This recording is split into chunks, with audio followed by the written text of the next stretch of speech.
Hello there, everyone. Welcome back to Mariner Mondays on Circling Seattle Sports here with Brittany and myself. My name is Charles. If you know me from Twitter, it is Charles.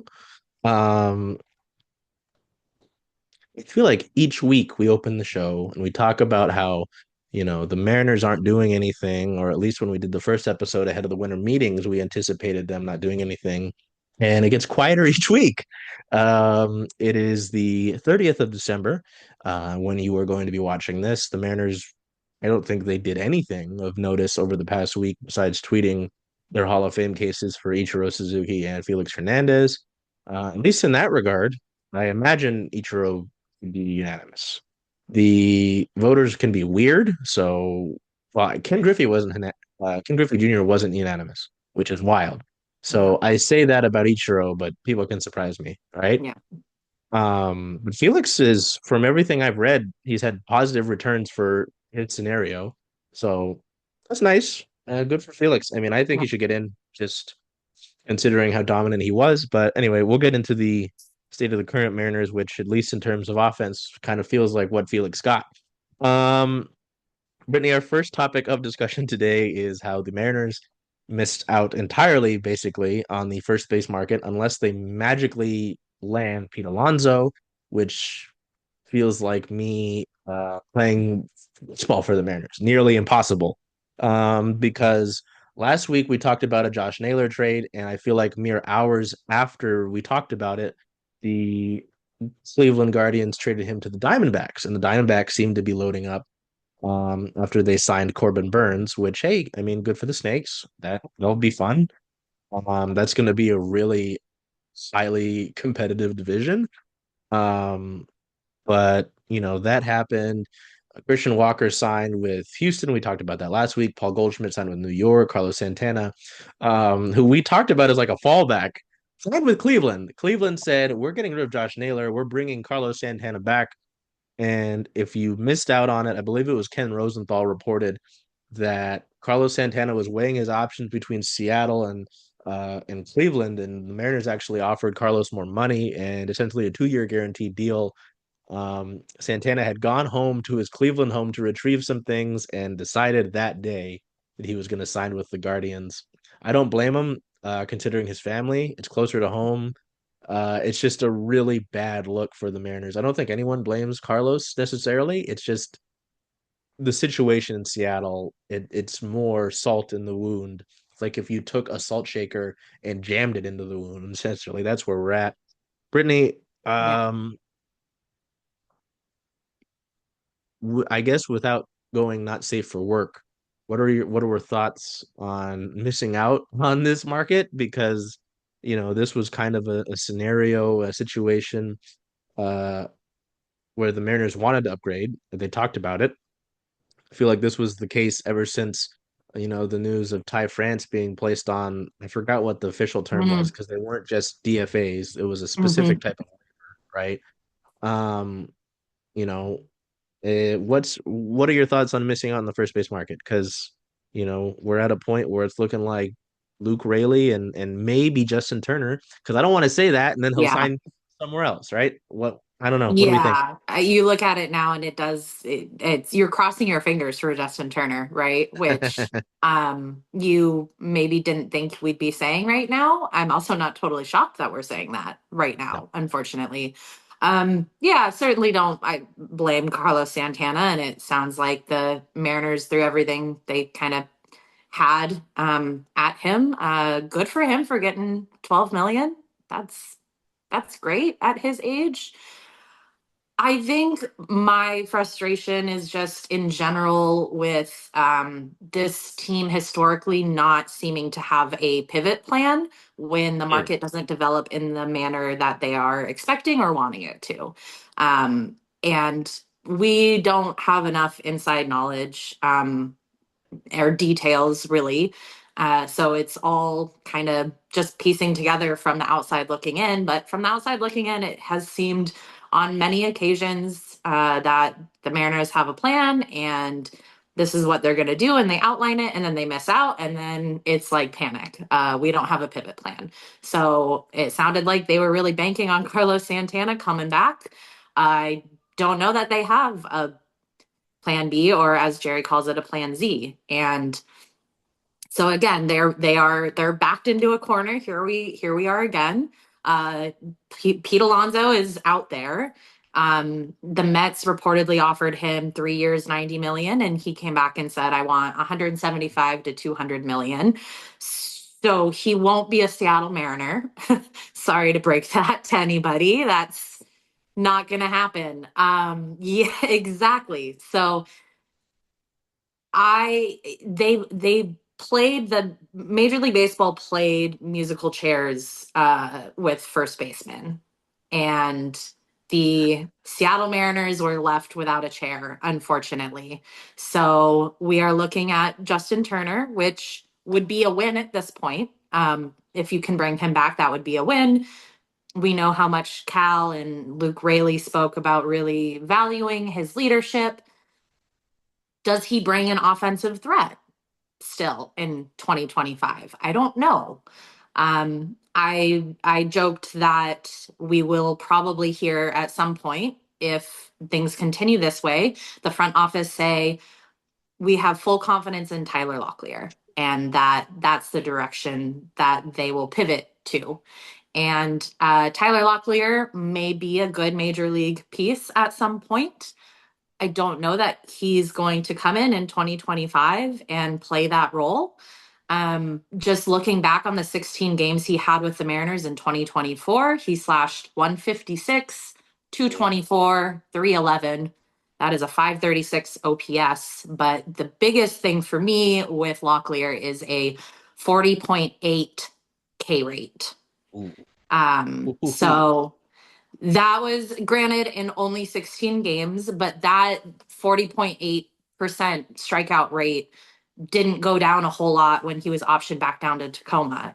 That was something that they said they wanted him to work on. And it was still in the high 20%. So Tyler Locklear, I hope, can be a contributor to the Seattle Mariners in the future. Can't be your opening day first baseman, platoon partner with Luke Raley. But that's where we're at, is having this conversation. And I want to say because we did the Josh Naylor, and we did the Christian Walker, and we talked about generally the other first baseman available. There were folks who were like, "Well, what about Luke Raley? You know he can play there. I know that. I watched it. First of all, like I always, this is my own gripe, Brittany. So obviously you don't have to respond to it, but I hate the ones where it's like, well, don't you remember this and that, And I'm like, yes, I know more than that because I have to see it on a day-to-day basis. Like I am not a fan page. Respect to fan pages and to an extent, but come on. It's like, well, Luke can play first base, and I'm like, is he hitting against lefties? Someone's So, like, well, only certain pitchers, a certain number of pitchers are lefties. I'm like, yeah, but we're not playing for certains right now.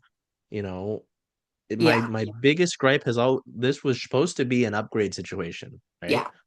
And to your point, and it kind of blends into our next point, and we'll see if I'm able to edit the little wrong way. The little I want to do the Brittany, do you remember the old sports center where they had the side ticker on? Mm-hmm.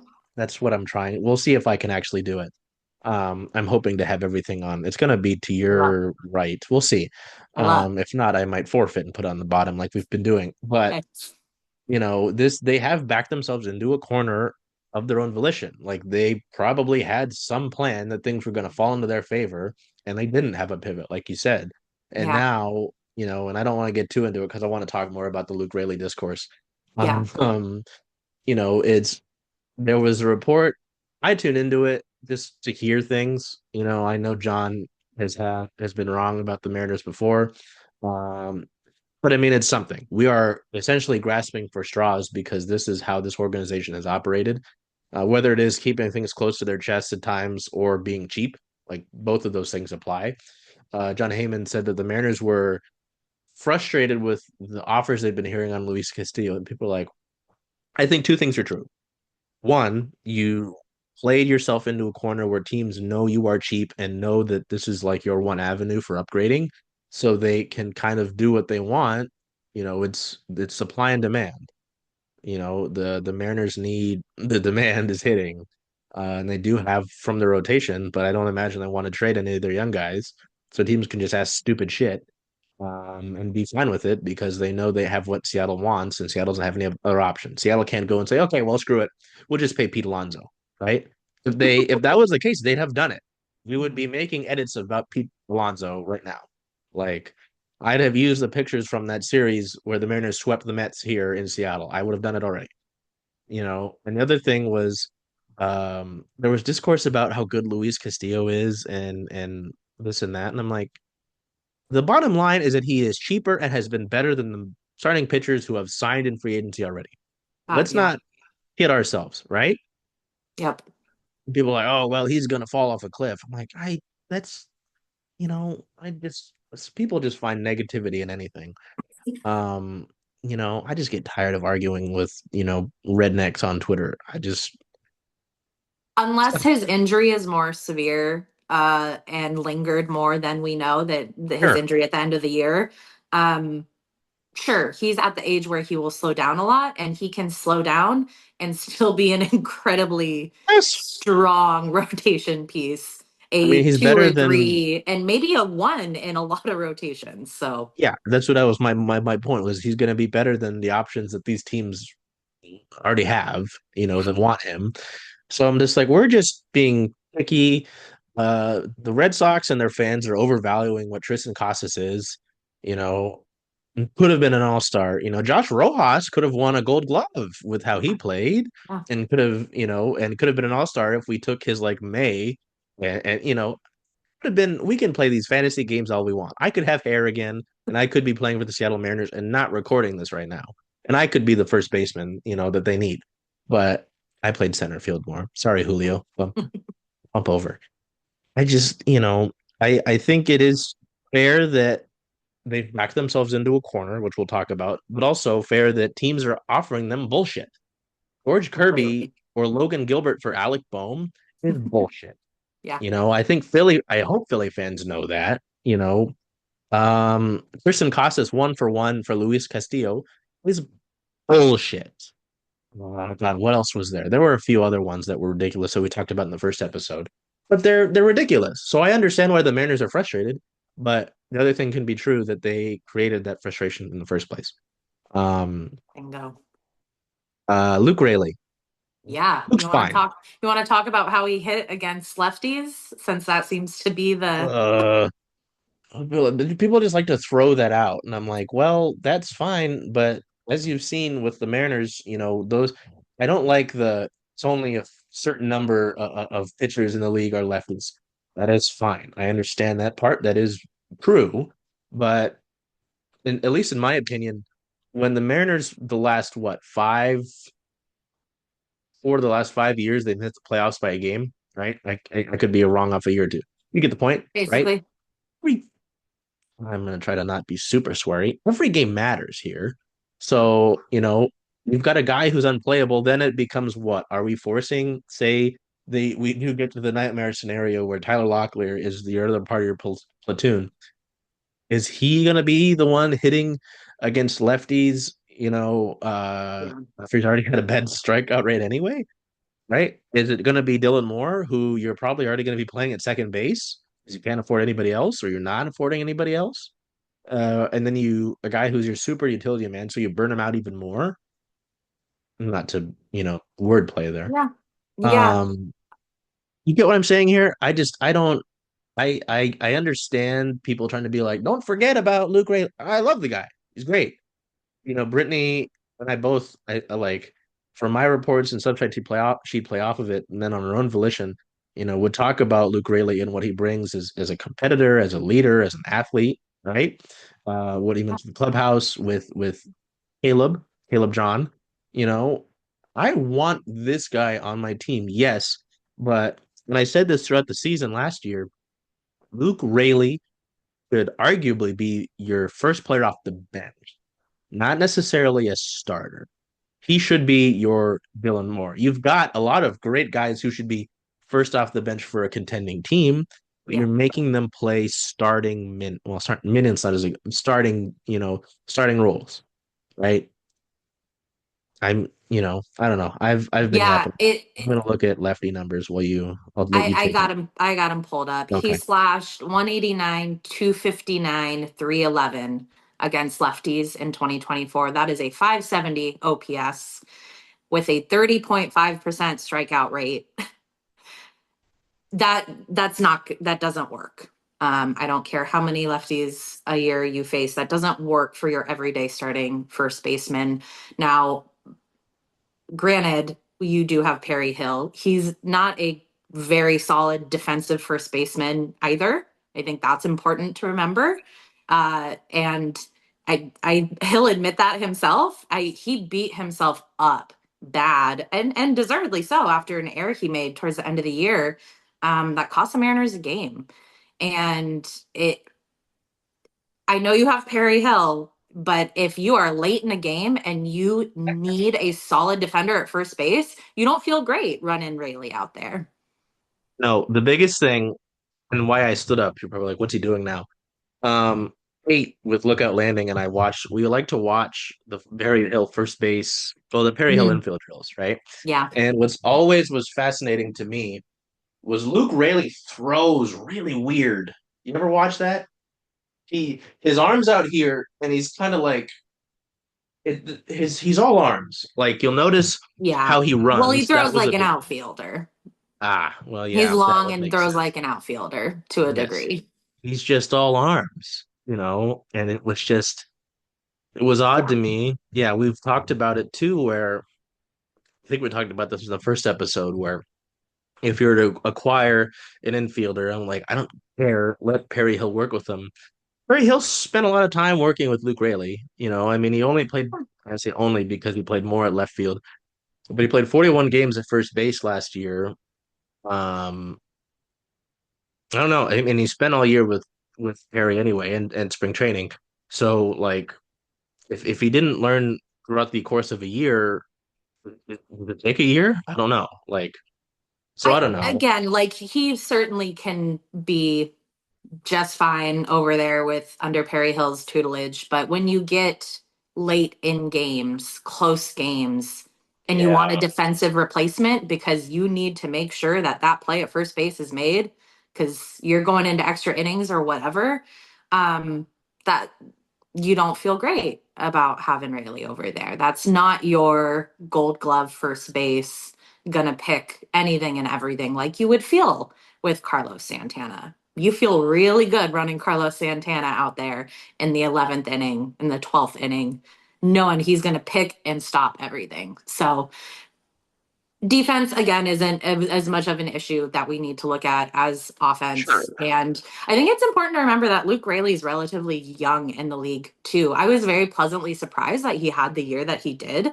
last year because the narrative around him kind of was that 2023 his season Oh, with yeah. the Tampa Bay Rays was maybe a fluke and um, maybe not the actual norm for him.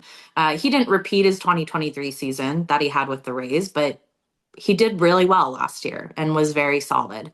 Uh, he has 2 solid years in Major League Baseball.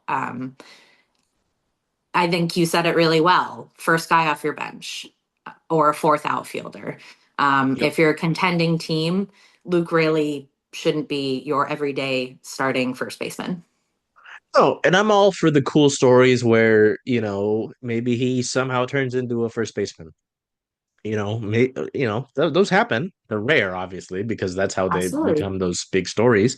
But, Hmm. I would love for us to talk. We'll do this midseason, right? And we're like, wow, Yeah. Luke Raley, he's capable. He talked to the left-handed hitting fairy, and now he can do that. And, you know, but again, I want to state this because it was such a thing whether it was Twitter or Blue Sky or Threads or on YouTube, it was like, what about Luke Raley? I'm like, yes, I know he's on the depth chart. Like I can read.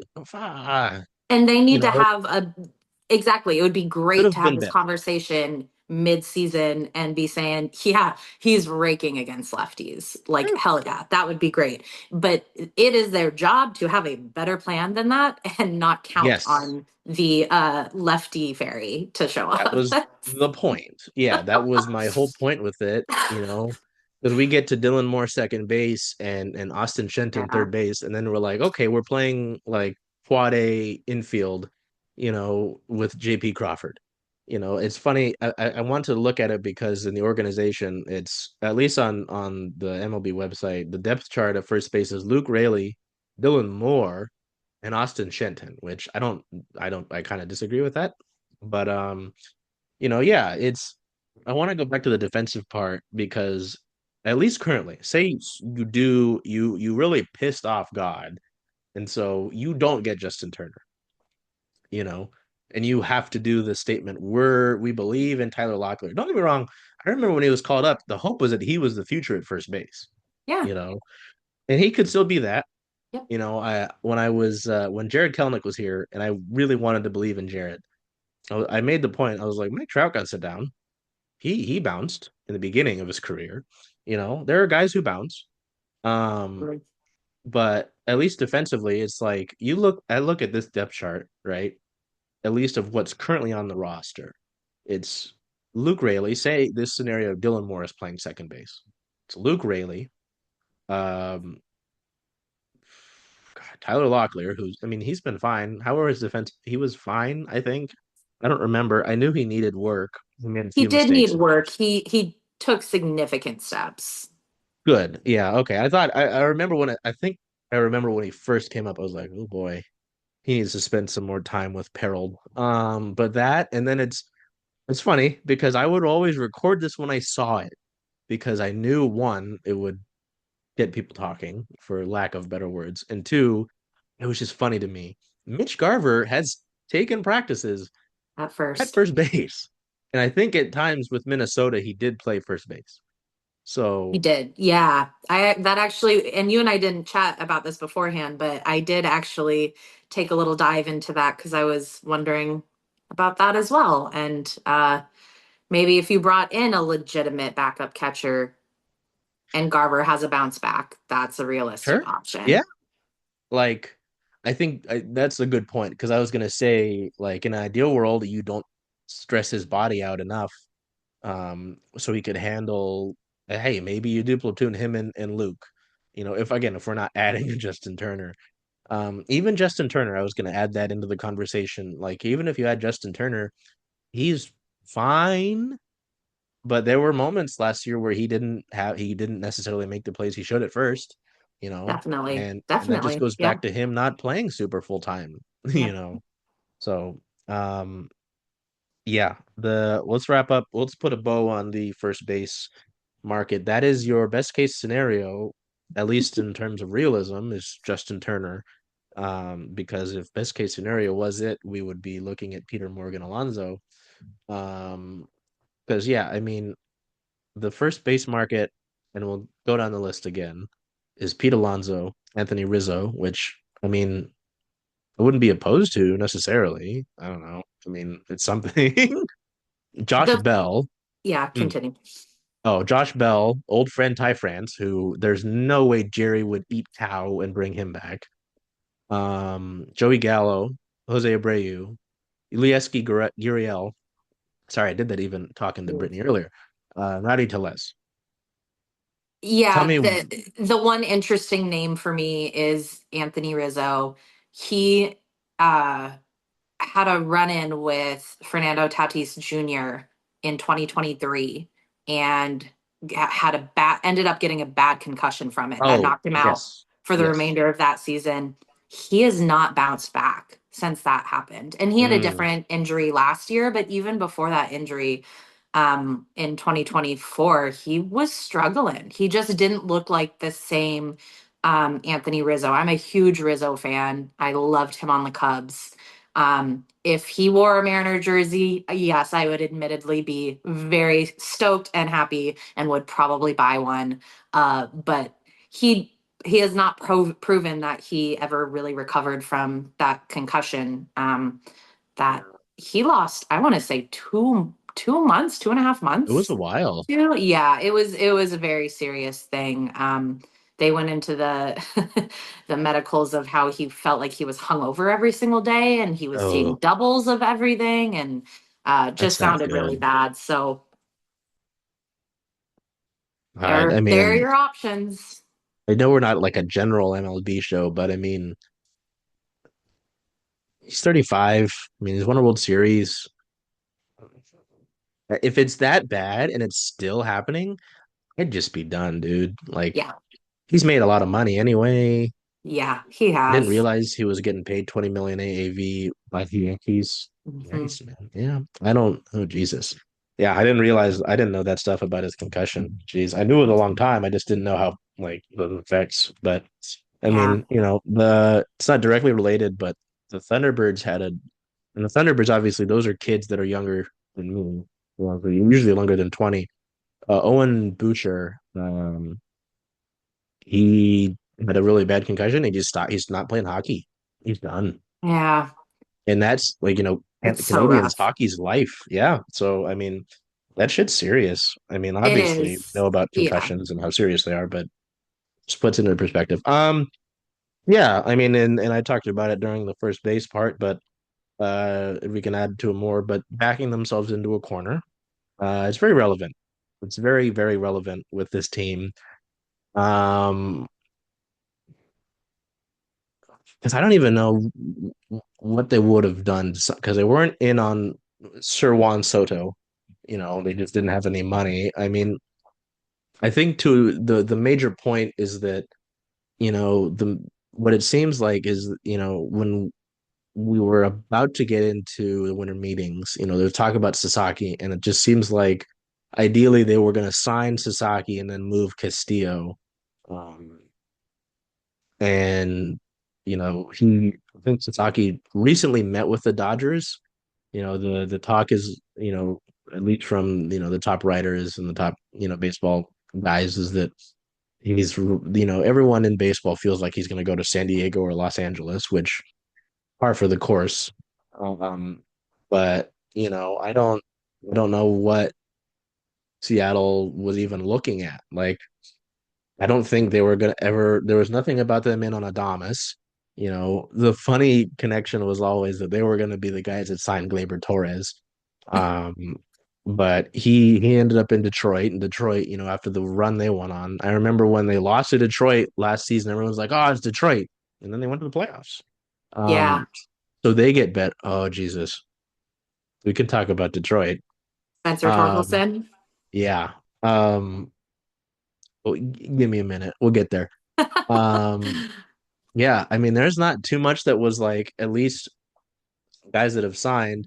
There are a lot of guys who are available in terms of the infield. Bregman's still out there, but there's been nothing about them and Bregman. Um, they're the Kims, and I know that the Mariners are reportedly one of the three teams. I believe it was them, Los Angeles, well, sorry, Anaheim. Let me get that right. And I want to, I don't remember who was the other one. Um, Well, the Mariners were one of the three, so they're still there, and I know that was report earlier in the year as well, so that stays there. Um, yeah, I don't know what their plan is.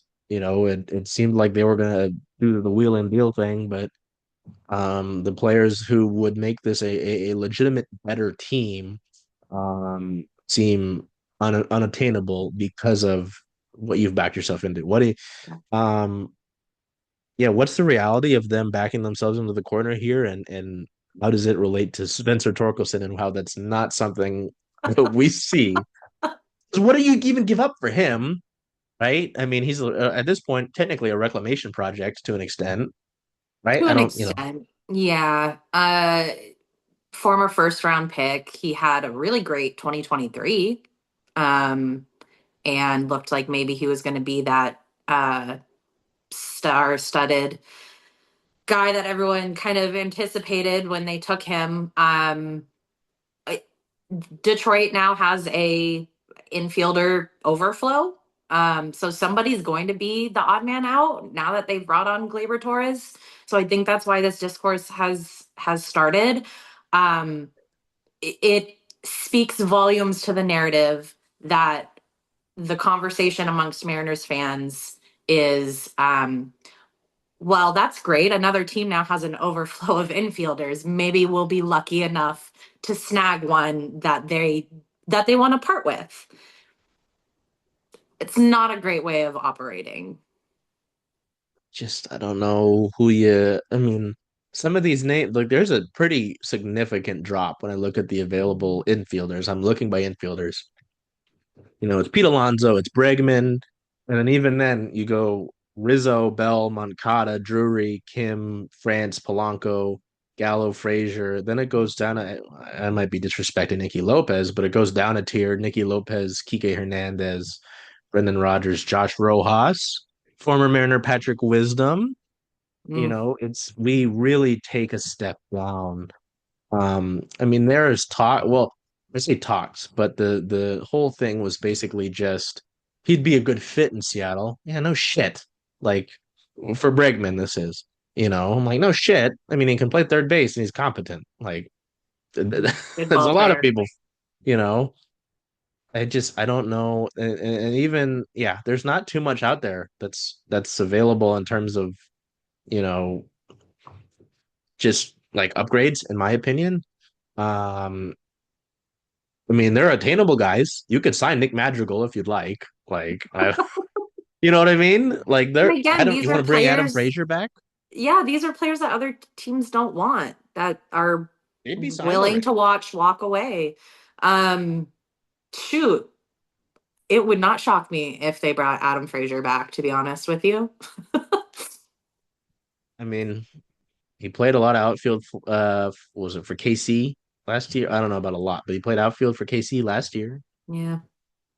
And yeah, it's just I don't know where you go from here. I mean, I don't know who you can swing a deal for, in realistic terms, because those other teams can largely wait. You know, um,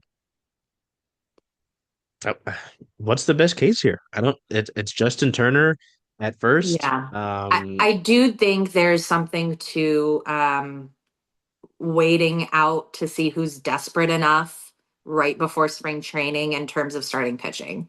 Um, it's a terrible plan again, but that could very realistically, like what they're planning is, all right, let's stand pat, and someone eventually is going to be very desperate for a starter in early February, and then maybe we can cash in then. So there are certainly matches. I don't know if Baltimore will get that desperate now that they've lost out on Corbin Burns. Potentially, they would be willing to deal one of their. They have an overflow of infielders. You're gonna want a starting major league talent, though. You don't want to mess around with prospects, no matter how high their ceiling might be. You need proven major leaguers in return. Yeah, and even looking at the general like who's available. I mean, again, this goes back to people arguing with me about Castillo. Like, if I'm a general manager, I want a Luis Castillo over Max Scherzer, Justin Verlander. Like, what are those guys giving me? And at that point, how much can they give me? Right? Like, Mm. if it was a 1 year, sure, maybe. But do those guys want a 1 year? Probably not. I mean, Patrick Corbin. You want Luis Castillo or Patrick Corbin? I bet a general manager would want a Castillo, right? So, I mean, he's Assuming better than the Castillo wants to options. go there too. That's That's another true. thing. This is Is also he's got to true. waive his no trade clause. So that's a whole other hurdle that is in front Mhm. of them. Say they wait this out, and whoever, whether it be Baltimore, comes with a king's ransom, and then Castillo says, "I don't want to play in Baltimore." Well, I there don't you like the go. little bird on my hat. Yeah, no, you know, I don't know. It's just really rough to look at this list of available guys, and it's hey, maybe you can sign this Kim from Hmm. from and put him at second because you're not moving JP. I don't imagine. I don't imagine he'd want to do that. Um, yeah, I don't know. It seems like if anything, they're gonna, ideally they'd get Turner and then they'd get one of second base or third base, and then you know you go from there. But this is just Yeah, and then maybe I don't know. Maybe they do. Maybe they find a way. They're all of their resources that they've pooled have gone into signing Roki Sasaki. Sorry, and you get it to near spring training, or the teams who don't want to sign the old husks of Max Scherzer and Justin Verlander, or the guys who missed out on Sasaki. You say, all right, Luis is fine moving. We're like it's time to pay up. But yeah, like you said, that's a terrible plan. This is a terrible Terrible plan. plan. I And wish I I do could think it's look. interesting that Roki Sasaki has entertained, what is it, four or Oh, five interviews, and Seattle's yeah, nowhere to be mentioned in not any of heard those lists of anything. Yeah. meetings that he's had with teams. So Seattle came out and said, "We're throwing everything we've got at Roki. We are taking this very seriously. We've got Ichiro involved. We're throwing out all the stops for this guy." And we have yet to see a report that they have been granted a meeting with him. So I'm interested to see how that pans out. Jesus. Yeah. I remember seeing like Boston got told no. Yeah. I haven't heard anything about Seattle yet, which is good and bad. Good that they haven't been told no. Bad that I just haven't heard anything. Yeah, especially it's like, hey, we're committed to a pitch, and then oh, it is so bad. It is so horrible. That I don't know. Do you have anything else on that before we move over to a potential internal plan at third base, which respects to him and what he could be, but again, it's not necessarily ideal for a contender immediately. No. No, Okay, it's not. You want to talk Ben? I would love to talk let's Ben. go into it. So, it might be our great friends at the Seattle Times. I do love Ryan and Adam. I'm not saying that just to be like a smartass or like that I don't actually like them. They're very obviously good reporters, but good people too. Um, I believe it was, oh God. I'm looking at the time, sorry, and you look at the 28th, and it's what's left for the Mariners to upgrade their infield, and it's Cole Young on the cover. Jesus Christ. Um, oh wait, there might be information in this. Um, but there was a report that, the Mariners might turn to young. Oh, sorry, I'm watching the Falcons Commanders game, and Michael Penix just threw a bad pick. Um, there's a report that Ben Williamson could be viewed as an option, I think, to be ready later into 25, not at opening day, right? It was to start at Yes. AAA and Yeah. then move on. Brittany is president of the Ben Believers Club, I believe. I could have botched the name. Correct. No, that is Um, correct. tell us more about Ben Williamson, because Yeah. not everybody's super knowledgeable about the farm system unless it's like Cole Young or Colt Emerson or Sure. Laz. Yeah. Um, and I don't know your thoughts on that, because I don't Yeah. imagine. I mean, I know we like the guy, but not necessarily contribute right now. No, certainly not. Ben Williamson is my favorite prospect in the Mariners system. Uh, I jokingly started the Ben Believers Club. We do meet on Wednesdays. You do need to bring your own hors d'oeuvres and appetizers. What I love about Ben is his defense and how solid it is. It's not a reclamation project in terms of his defense, and he is a solid contact hitter. He is the doubles king. So just a little background, a second round pick out of William and Mary in 2023. So college bat. And very clear pretty quickly that he has a very polished glove. Very solid, which you love to see at the hot corner. Last year, he played 29 games in Everett. So high A. He slashed 315, 408, 459 with 11 doubles.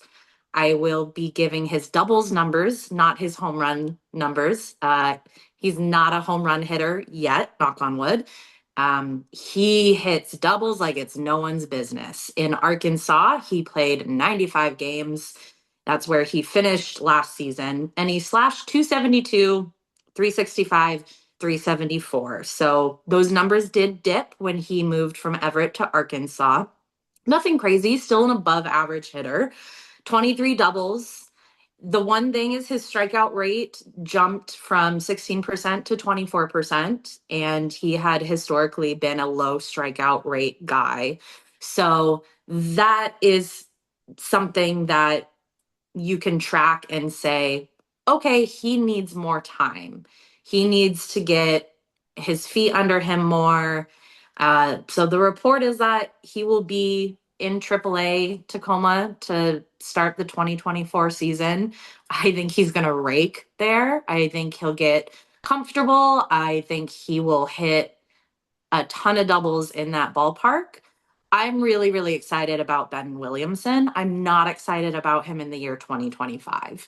I would say 2026 would be great, maybe halfway through that season. What Ben really is going to need to be a solid major league contributor is power. He needs to develop his power, and he has yet to do that. He's still a kid. So I would love to see him have a really good, solid year in Tacoma and work on his strength and maybe get some power under him. The glove is gonna be gold. So I am really excited for whenever he is a Seattle Mariner, knock on wood, that happens and he is not a part of a trade package. I love watching him play defense. It is so much fun. If you were lucky enough to catch any Arkansas Traveler games or Everett Aqua Sox games, you probably saw him make at least one fantastic play. It seemed like every game he's flashing some leather. So love that kid. Really excited for him to be a part of the team. Not in 2025. No, and I mean, I'll go through what our friends at the this is Jude's article have said, and then I'll talk about like at least prospect wise what it reminds me of. Yeah, the report was that Williamson is expected to get a chance at third base in spring training for a solid season in Arkansas. I go and list the stats, some of that you mentioned.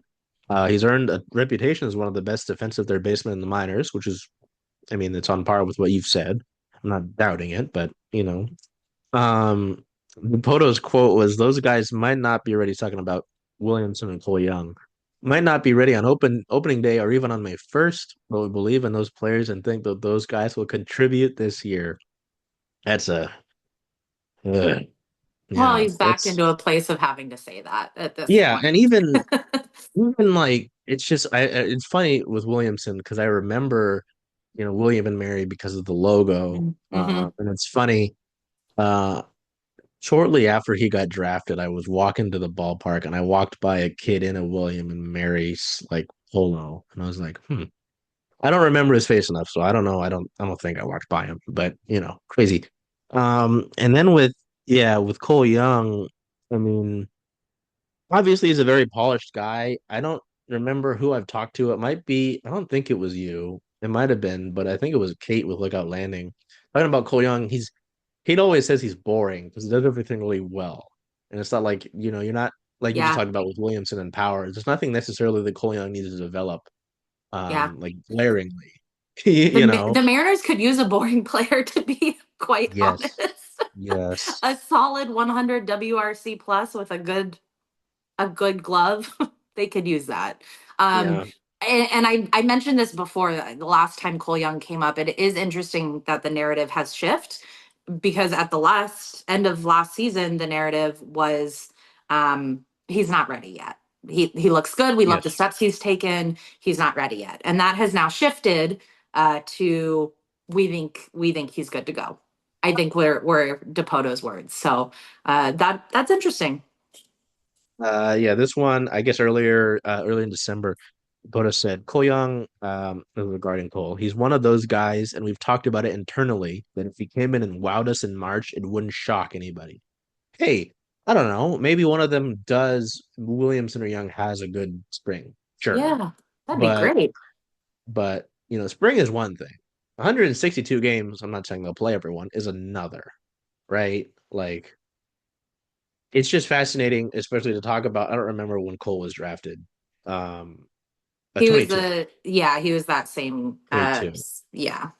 Um, but even like 2 years ago, you draft Cole Young, yeah, and then last year you draft Williamson, and you know.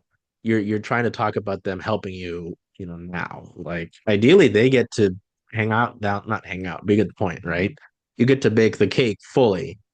And my biggest and what I was talking about with prospects was, you know, with the Kraken, right? Last year, Shane Wright, he did get a call up because Jordan Eberle dealt with an issue. He got cut by a skate in Colorado during a practice, and Shane was up for a few games, and he played a few games, I think, at the end of the year.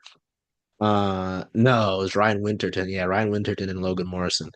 Um, Logan Morrison, different, not Mariners related. Mhm. But Shane, people were like, "Oh, call Shane up" when the Kraken were struggling. I was like, "You don't put." And obviously, the Mariners, at least got close to a playoffs, as the Kraken didn't really. But same sentiment, right? It's like bring the young guy up, bring the star prospect up. And the plan was clear from the Kraken that they were going to leave him down there and let him develop fully over the year outside of the one call up in the middle of the season. And now, I mean, he had the one stint where he got benched, yes, but he's been contributing really well. He makes a lot of really good plays, and I think he'll be better in his career because he got to spend the full year at the AHL level, your version of a AAA. Yeah. And what I'm kind of worried about this year is Ryan Winterton, who's essentially viewed to be, for Kraken terms and hockey terms, is a top six forward. For general, he's a starter. He'll get the more consistent minutes. Think like a Luke Rayleigh almost in terms of how Hmm. often he play, which he can Hmm. play a lot. I'm not calling him Luke Rayleigh, but Winterton has gotten extended stints up here this year. He got to play a little bit at the end of the year. I just worry his game isn't here. Like when he's been up, he has not really contributed much. He hasn't scored his first NHL goal yet. I'm not Yeah. saying you need to score every game, but you see what I'm saying? I want the cake to bake fully. And I'm worried about that with Winterton, yes, but also with Williamson and Young here, Hmm. if we get to that, because you couldn't pay enough and you couldn't bring an MLB ready guy who will contribute, let alone upgrade what you have currently, which technically is nothing right now, right? I mean, Bingo. at least in this, Jude mentions, talks about the free agents, where we are right now. Obviously mentions a reunion with Turner being possible. There's no new information there. But then it goes into, low to mid tier free agents, like I was reading, Yuan Moncada, which fascinating. If you want a bounce back candidate, I guess. And then he mentions, I mean, this was interesting with Brendan Rodgers. I don't know, he's 28. It's something. But I also feel too, if maybe the Mariners were interested in those guys, they would have done it already. Maybe if we get close enough to spring, they'll get desperate and sign someone like that. Um, I can see but it. yeah, I mean, you know, it's looking rough out here in these streets. I would just prefer to not bake the cakes, and have them come out flumpy, and then that's just how they are. I'd like to get those guys the full development that they deserve, and Yeah. you're better for it, but I understand too that you should trade prospects when you need to contend. The also other part that we've talked about previously, right? No other team really wants a prospect right now that you can trade with, you Yeah. know. Yeah. That's your internal plan at third base, potentially. We'll see if we get to that point. Spring training will be fascinating. Um, Now we get into the storylines. We talked about it throughout the weeks that we've been doing this. I said, Brittany, if we get to nothing, we have a few storylines for the upcoming season that we could look at.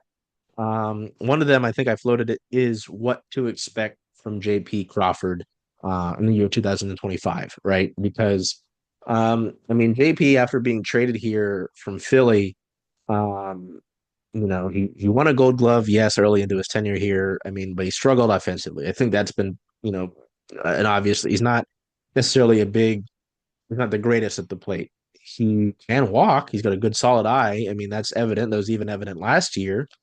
Um, but 2023 was marvelous in a lot of regards because, you know, he had what was it? He had the power to right field. He saw the fastball really well, which is what we talked about before we started. Um, he's still solid defensively. I mean, he'll make an error here and there, and he has since winning that Gold Glove, and I think that's fair. I don't know. I don't expect him to be gold caliber. He's not Nolan Arenado, No, that's a different case.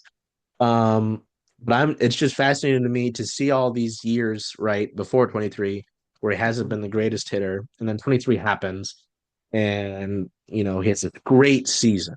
Then 24 happens, he deals with some injuries, and even then, when he's healthy, he's not the greatest. He walked, yes, but I don't know. That can even go. I'm just talking just about the at the plate, but we can talk about in general. What I don't know. What do you expect from a JP Crawford in 2025?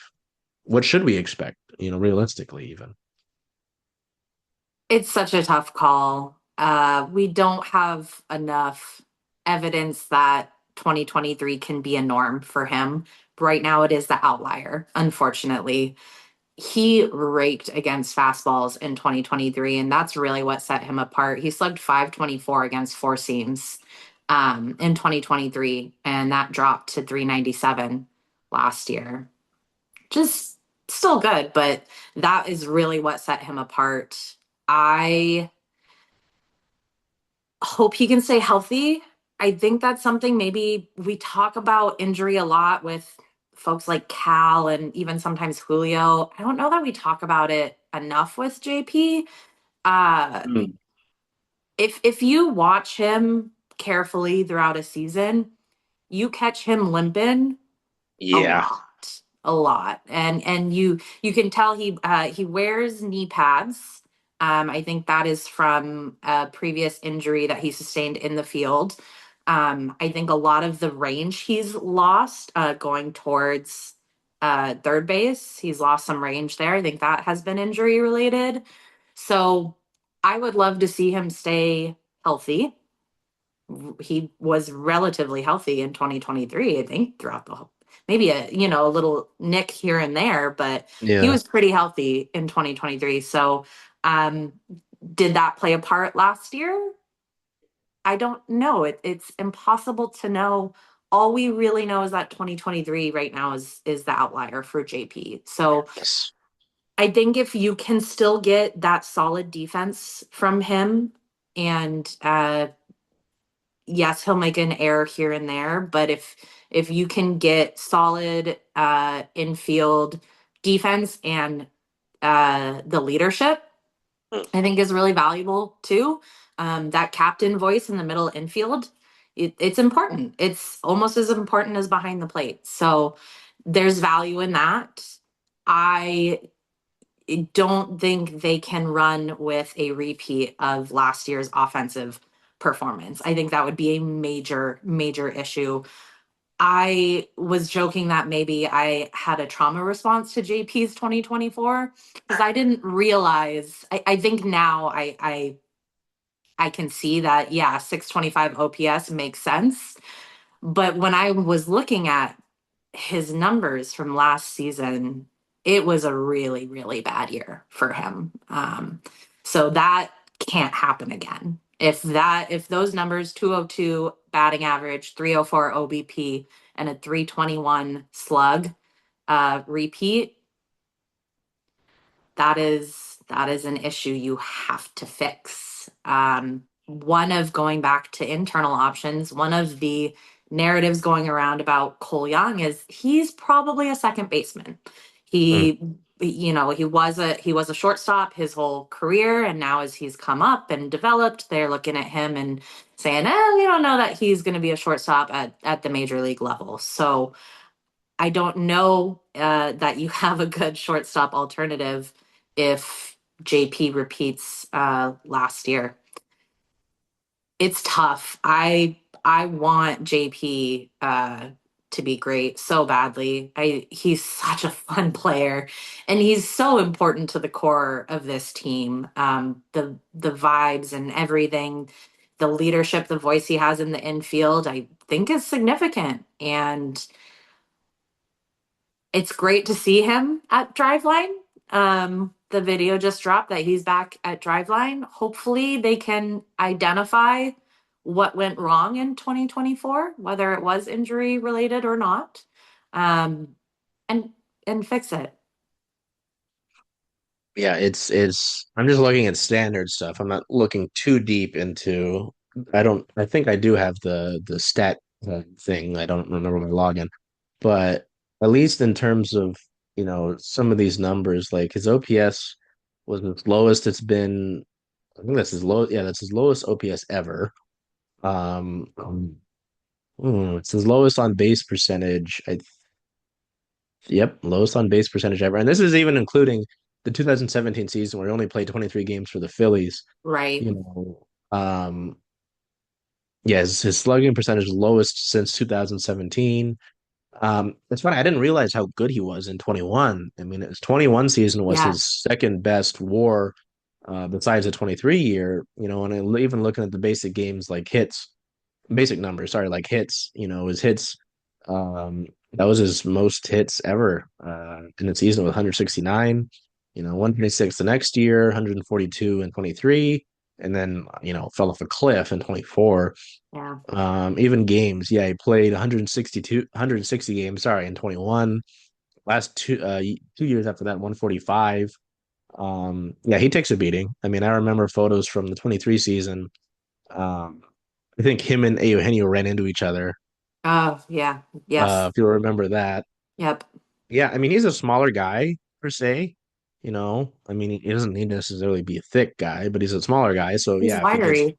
whacked, it's not gonna be great. Yeah, I don't know. That was something that I was thinking about as the season went on, and I kind of realized I was like, they're not making it, you know. Um, is I was like, well, how much could the 23 JP have helped you? I think the 23 JP wins you a few more games and you make it, Definitely. which is Definitely. wild to think about how like thin the margins were, how much a Eugenio could have helped you. And that's the thing too. That's a whole different discussion. We can talk about that. People are like, why would they trade him? And I was like, well, because they're poor. Like it wasn't because of who he was as a player. If it No. was, he would still be here. Yeah, Scott was sick over it. Poor Scott. Oh man, I hope he's happy somewhere. Me He's too. Me a good too. guy.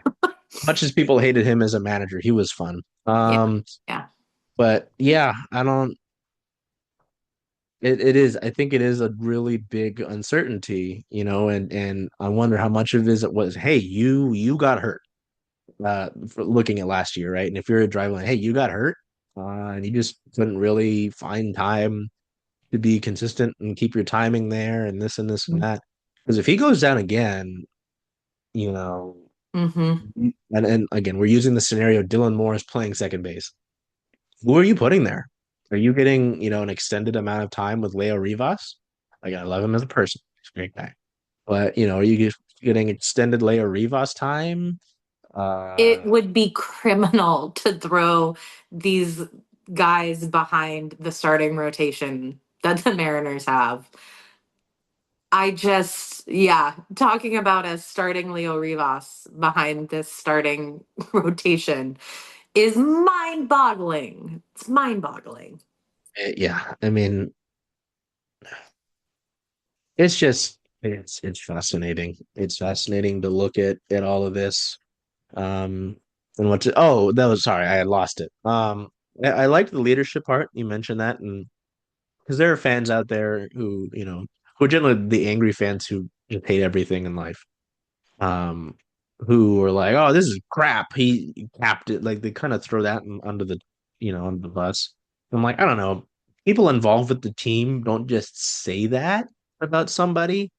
I don't think I disagree that it's crap. And especially you talk about, in the infield, if you're gonna have a group that's looking like this doomsday group in terms of not upgrading, of, Hmm. a Luke Rayleigh at first, a Dylan Moore at second, and a giant question mark at third base. Like, I want some stability and a calming voice like JP to help those other guys. He will provide that, and he Hmm. will be Hmm. helpful for that. If you have Cole Young in second base, who's going to help him but his middle infield partner, Yeah, right? yeah, So absolutely. that is a role that he has played already and will have to play, I imagine, this upcoming year, unless Jeff Bezos comes and drops 20, not 20, they're going to need more than that. $100 million, at Seattle Mariners Baseball Incorporated, and says, "Here, play with this what you'd like." Amazon would like to sponsor the right field, seats. I don't know. You Yeah. know. Um, so yeah. And Just then real quick on JP, yeah. before we transition away, I was curious about exit velocity. And yes, I know exit velocity doesn't matter if you're not hitting the ball, but he still had a relatively good chase rate in 2024. His average exit velocity in 2024 was 87.5 miles an hour, relative to other players that is on the lower end. For him, that's pretty good. His best average exit velocity, to no surprise, was 2023, 88.3 miles an hour.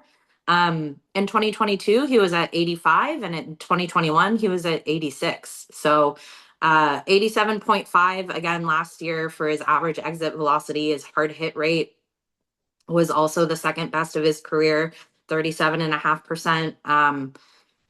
So at least we can see, looking at StatCast, that he's still hitting the ball hard when he's making contact. Can we fix and tweak whatever else happened to affect his numbers so much? And then something I just thought about, maybe I should have thought of it sooner, was how much maybe does Edgar and Kevin Seitzer help maybe tweak, Yeah, uh, you know, what he went through in 24, you know. So I don't know. That could play a role as well, you know. I'm trying to be positive. I don't know. It's just I we like in got the to. middle of this, I think you could tell. I was just like, holy shit, this is gonna be horrible. we It's gonna be the coughing baby versus hydrogen bomb we got to for grasp your for own team straws. We got to grasp for because straws at this point. the hydrogen bomb is your rotation. Even if you don't have Luis Castillo, you've got one of the best rotations in baseball. And then you've got a quad A lineup in the infield, and then Cal Raleigh and three good outfielders. I mean, this is ridiculous. Well, that's the thing. It's not like they had to do anything in the outfield. They don't have to do any. I might be going on a tangent, so prepare for that. You have to do anything in the outfield. There's nothing. You've got Randy Rosarena. You've got Julio. You've got Victor Robles. Not only in terms of on the field production. Hopefully, maybe next week we'll talk about Victor and what his 2025 season might look like, right? Yeah. And maybe same with Randy because I mean he kind of struggled at times when he became a Mariner too. Um, but you've got those four. Three. Sorry. In an ideal world, they perform well. They are above league average. Even doing that, it's great. You get a bounce back from Julio. He doesn't have these craters of the beginning of the year. Solid. Victor Robles, a lot of fun. Love that guy. And in terms of marketing, you can market the shit out of all of those guys. You already have. They all Oh have yeah. bobbleheads. Okay. Cal Raleigh. We don't need to talk further about Cal Raleigh. I know Brittany would love to. We all would. But Cal Raleigh, you need someone behind him, yes, it's three infield spots. And even then, like you throw Justin Turner and Luke Raley at first, if you had made additions at second and third, fine with that. Really, I'd be fine with that. And you can't do anything right now. And Mm-hmm. and it's just looking like you can't do anything. I know others probably have already thought those thoughts before. It's just still incredibly frustrating to see. And I don't really have any other team in the city to lean on right now because they all have their own respective issues. Uh, it's funny too. At least one more part in the JP because I'm thinking about other teams and I'm looking at the Storm stuff on my wall. Mm. You talk about the leader in the infield. As much as the Storm have issues right now, we've documented it ourselves. Um, Throughout the year, Noelle Quinn called Skylar Diggins Smith her head of the snake Mm. as a coach because she was like the quarterback of the team. JP is like that for your infield. JP's your head of the snake in terms of leading that. So, again, further kind of downplaying the people who are like, he's not, we're just, I don't know. I think folks are just angry. Like I was just there. They are. People are angry. They have a right to be angry. This organization is looking like they're just going to ride on Julio Rodriguez being a superstar and carrying them to wherever. Just as you're naming all those players, I just keep coming back to it's all going to circle around Julio, Well, yeah. and it's so unfair to the kid. It's so unfair. They got to support him better, but Doesn't look like they're going to.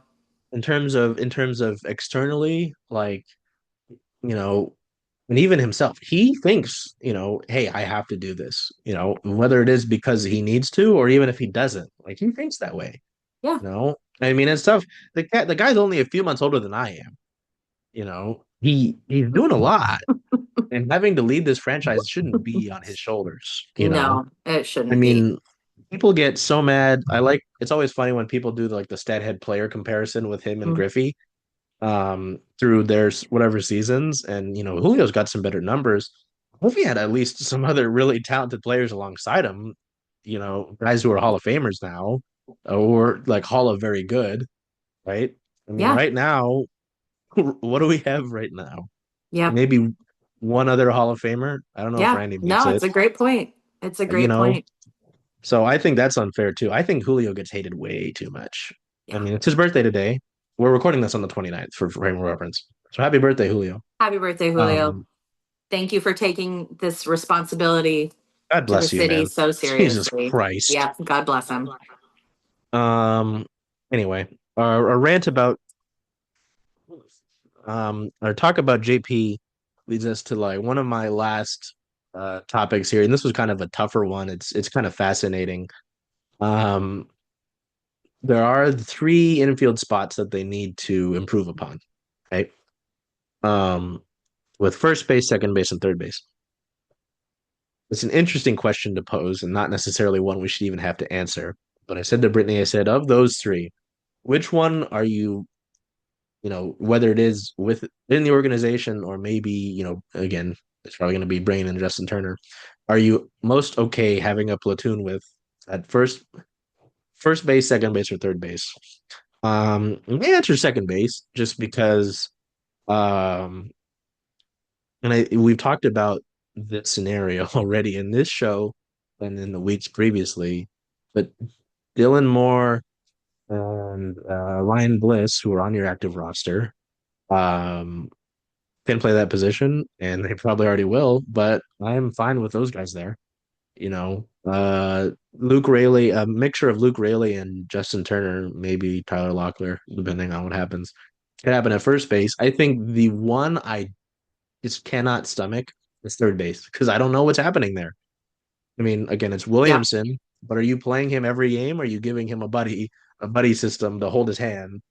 You Yeah. know, Yeah. so at least if I'm ranking them, it's second, first, and third. I don't know. What do you think on that nightmare of a question? That nightmare of a question, yeah, I think I'm inclined to agree. I think just to look at it differently of those three positions, I think the biggest concern would be third base, which is essentially what you're saying. Uh yeah, and you have to throw Leo Rivas in there too as the split to Ryan Oh, Bliss and Demo, who are both righties as well. yeah, So, yeah. um yeah, that third base, I think is a really big concern. They're all big concerns. That I guess would be my biggest need to fill with like an everyday player. I think you can manage splitting first base if it is JT and Luke Rayleigh. I think that's perfectly fine. Um, third base is a huge concern. Just it's just we talk about second base, talk about first base, and I at least have some idea of what they can do there. Third base, I don't know. You're not bring it's another thing. I don't think they'd bring back Josh Rojas to salute defeat. Just he can't hit, at least not that consistently. I mean, they already they didn't tender Yeah. him, so that would be a They kind of didn't want to pay hey, him what, yeah, they didn't want to pay him the money. So yes, if he'll hey, take less, I come would back. not be shocked to see Josh Rojas in a Mariners jersey in 2025. Again, he played good defense. I just Yeah. it's kind of like the at least current scenario with JP Crawford where I know you can play good defense. Can you hit? And that's just what they had last year, though. Then we're doing last year again. A little Um, bit. so Man, hopefully at some point in like 3 weeks, we don't have to worry about these questions. I don't. we'll see. We It's rough. It's rough out here. I think anybody who's making content related to the Mariners right now is kind of dealing with this themselves too. So, yeah, this is we're gonna close out 2024. By the time that we see you next, it will be 2025. I don't think we'll get any new signings to salute the new year, or new moves. Outside of, the potential waiver claim here and there, the next reliever that they'll turn into an all-star or all-star level again. Um, yeah, so I guess until we see you next week in the I almost said month of 2025, in the year of 2025, take care of yourselves, be well, and do whatever you can to make today a great day. If it's not focusing on baseball, do that too. Hey, Charles. Hey, Jen. Hey, how about those M's? Oh, I'm excited. I know. Where are you going to watch all those away games, though? Away games. Huh. I was thinking of coming here since, after all, Rough and Tumble is the home of Circling Seattle Sports. I love that idea. Hope to see y'all here.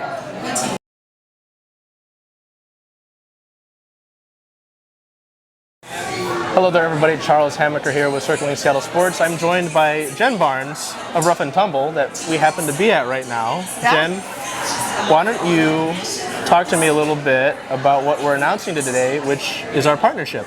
I'm so excited about this. First of all, I just want to say thank you. I think all of us here at Rough and Tumble are big fans of what you and your team at Circling Seattle Sports does. And so, I know you know this, but when you came to me with this idea, it just seemed pretty natural. And it's not just me. I think a lot of people in the sports community in Seattle also really respect you and your team. So it's exciting to kind of see these two things melding together, and we're really excited to start implementing some of the things and then hopefully seeing you guys a little bit more often. Yeah, and so with what Jen says about seeing us more often, we've got a few things in the works, but you'll see watch parties here. We'd like to do a few different of our community drives, which you'll hear about here in a little bit from now. We've got to make our announcements one at a time. I can't drop everything. Not everything right? all at once. But this has been a home for a lot of our team, whether it's myself, our friend, our photographer Liz is behind the camera. Liz is here often, so our team has kind of adopted this place kind of like our own since I saw you at our soft launch. So, it's been great to have that support. In a lot of ways, and part of the reason I wanted to do this was the Rough and Tumble embodies a lot of what Circling Seattle Sports wants to do. Obviously with women's sports, with the storm and the rain, but just being, having the game on, every game on. Yep. How much of that, did you see a line kind of even before this idea was mentioned when I first met you? I think it's always felt like that. I mean, you and your team were here on opening night, and you just feel like you're part of the space, so it felt like really natural. And the fact that you actually cover all of the sports really makes your group stand out. So you are always covering all the rain games, all the storm games. You'd have women's softball, you'd have women's basketball, you'd have women's hockey. We love it. So all of those things, and obviously passionate M's fans, passionate Hawks fans, and passionate Kraken and Sounders fans. So really, from our perspective, those two things meshed really well.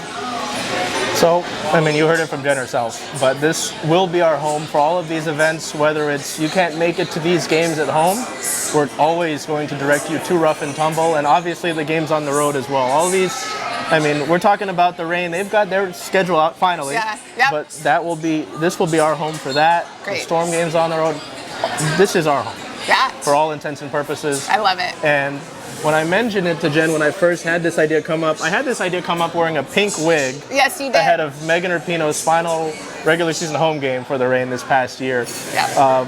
I told her it's because I wanted this to feel genuine.